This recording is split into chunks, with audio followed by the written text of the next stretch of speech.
तर आज मी बनवणार आहे माझ्या आजी सासूंची आवडती रेसिपी। तर त्यासाठी इथे मी सगळ्यात आधी एक लहान पातेलं घेतलंय। स्टीलचंच पातेलं घ्या शक्यतो, कारण त्यामध्ये आपल्याला गूळ टाकायचा आहे। शेवया घेतल्यात आणि इथे मी एक वाटी भरून गूळ बारीक कापून घेतलाय। तुम्ही तुमच्या अंदाजाने गुळाचं प्रमाण कमी जास्त करू शकतात। तर हा बारीक कापून घेतलेला गूळ मी पातेल्यात टाकून घेतलाय। त्यानंतर 1 ते 1.5 ग्लास पाणी टाकून घ्यायचंय।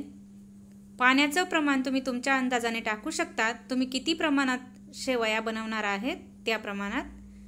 तर आता पाणी टाकून हे पातेलं आता गॅस चालू करून गॅसवर ठेवलंय आणि आता या पाण्यात टाकलेला जो गूळ आहे तो पूर्णपणे विरघळून घ्यायचा आहे। अशा प्रकारे चमच्याने मिक्स करत राहायचं आहे, जेणेकरून गूळ अगदी पटकन विरघळेल। शक्यतो बारीक कापून टाकलेला गूळ विरघळायला खूप काही वेळ नाही लागत। तर इथे अगदी छान असा गूळ मी विरघळून घेतला आहे आणि आता त्यानंतर एक मोठं पातेलं घेतलंय। गुळाच्या पाण्याचं पातेलं मी पकडने उचलून त्यानंतर चाळणीने हे पाणी चाळून घ्यायचंय। यामुळे काय होतं की गुळामध्ये जे बारीक खडे वगैरे असतात ते चाळणीमध्येच राहतात। शक्यतो तुम्ही ही गुळाचा पदार्थ बनवताना अशा प्रकारे गुळाचं पाणी नेहमी चाळूनच वापरा। आणि आता त्यानंतर या गुळाच्या पाण्यात 1 चमचा भरून साजूक तूप टाकायचंय। अगदी साधी सोपी पटकन होणारी ही रेसिपी आहे। शक्यतो वयस्कर व्यक्तींना अशा ज्या पटकन बनवता येतील अशा रेसिपी आणि गोड पदार्थ जास्त आवडतात। तर इथे आता मी तूप टाकून मिक्स करून घेतलंय आणि या पाण्याला अगदी छान अशी उकळी येऊ द्यायची आहे। तर पाणी उकळायला सुरुवात झाली की त्या पाण्यात आता ज्या शेवया घेतल्यात त्या टाकून घ्यायच्यात। पूर्ण शेवया एकदमच नाही टाकायच्या, थोड्या थोड्या टाकायच्या आणि मिक्स करून घ्यायचं आहे, जेणेकरून आपल्याला पाण्याचा अंदाज येईल की या पाण्यात किती प्रमाणात शेवया आपण टाकू शकतो।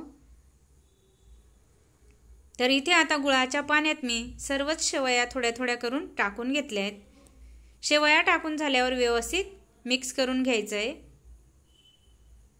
इथे तुम्ही बघू शकता अगदी छान असं मी मिक्स करून घेतलंय आणि त्यानंतर आता तुम्ही बघू शकता शेवया शिजायला छान सुरुवात झाली आहे। याच्यातलं जे गुळाचं पाणी आहे ते आपल्याला पूर्ण आटवून घ्यायचं आहे। तुम्हाला जर थोड्याफार पातळ प्रमाणात या शेवया बनवायच्या असतील तर थोडं पाणी शिल्लक राहू द्या आणि घट्ट खायच्या असतील तर पाणी पूर्ण आटवून घ्या। तर इथे आता पाणी पूर्ण आटवून घेतलंय मी आणि या गोड शेवया गरम गरम खायला खूप छान लागतात, टेस्ट अप्रतिम लागते। त्यानंतर आता गॅस बंद करून मी अगदी 1 मिनिटभर झाकण ठेवलं होतं। तर झाकण काढून परत मी शेवया व्यवस्थित मिक्स करून घेतल्या आहेत। तर इथे आता खाण्यासाठी गोड शेवया तयार आहेत। मी त्या डिशमध्ये सर्व केल्या आहेत आणि त्यानंतर गरमागरम गोड शेवयांवर साजूक तुपाची धार, अगदी अप्रतिम टेस्ट लागते। तर इथे मी तूप टाकून घेतलंय। तूप टाकून व्यवस्थित मिक्स करून घ्यायचं आहे। यामध्ये जर तुम्हाला दूध टाकून खायचं असेल तर या शेवया थोड्या कोमट होऊ द्यायच्या आणि त्यानंतर दुधाचा वापर करायचा आहे, कारण आपण त्यामध्ये गूळ वापरलेला असल्यामुळे गरम गरम शेवयांमध्ये दूध नाही टाकायचं। किंवा असंही तुम्ही तूप टाकून या शेवया खाऊ शकतात। अगदी छान झाल्या आहेत। अशा प्रकारे अगदी झटपट अशी माझ्या आजी सासूंची आवडती गोड रेसिपी तयार झाली आहे।